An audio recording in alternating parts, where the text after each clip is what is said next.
Assalamualaikum warahmatullahi wabarakatuh.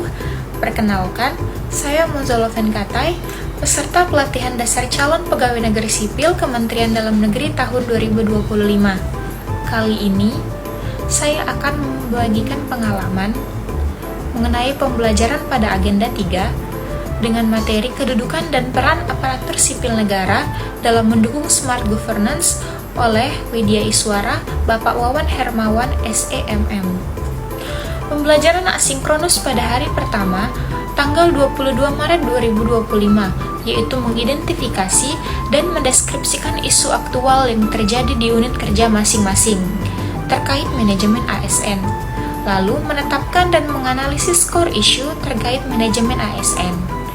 Kemudian, menemukan gagasan kreatif yang menjadi solusi dikaitkan dengan peraturan tersebut terkait manajemen ASN.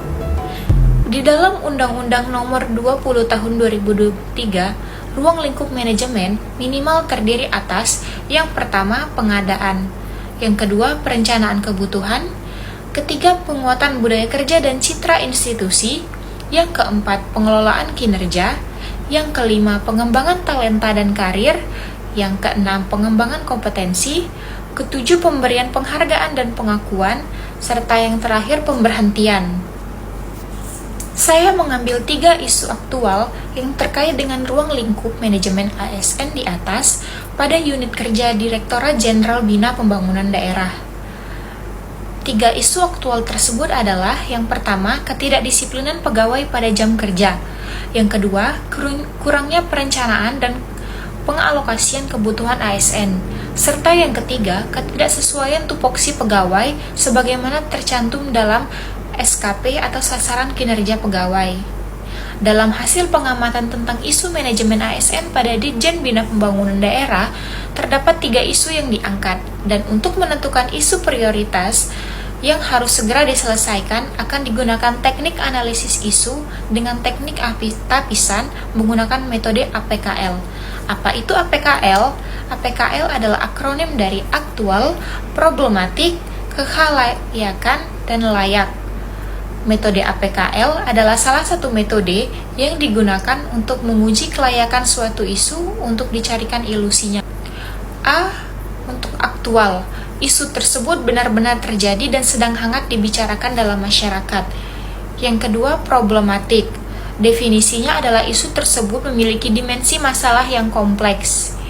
Yang ketiga, kekhalayakan. Isu yang diangkat secara langsung menyangkut hajat hidup orang banyak. Yang keempat, layak.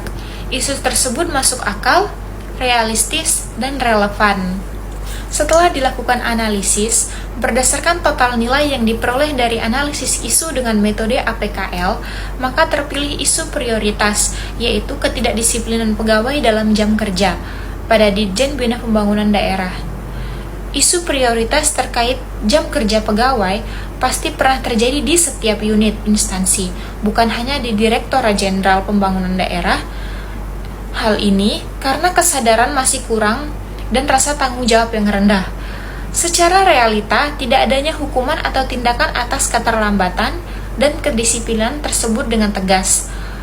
Solusi yang dapat ditawarkan adalah yang pertama, melakukan kegiatan sosialisasi kepada para pegawai terkait kedisiplinan. Yang kedua, memberikan sanksi yang tegas jika masih terdapat yang tidak mematuhi kedisiplinan dalam bekerja.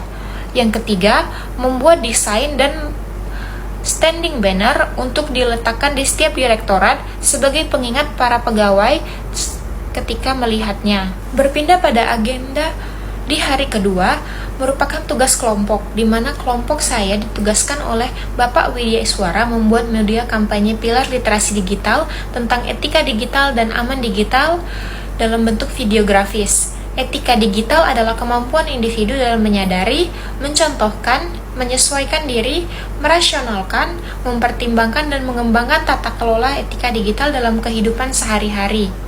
Sedangkan keamanan digital adalah kemampuan melindungi diri dari risiko cyber seperti peretasan dan pencurian data. Strategi untuk mengatasi keamanan digital ini adalah kampanye keamanan data pribadi. Dan yang kedua, simulasi atas serangan cyber. Sekian penyampaian saya mengenai pembelajaran di agenda 3. Wassalamualaikum warahmatullahi wabarakatuh.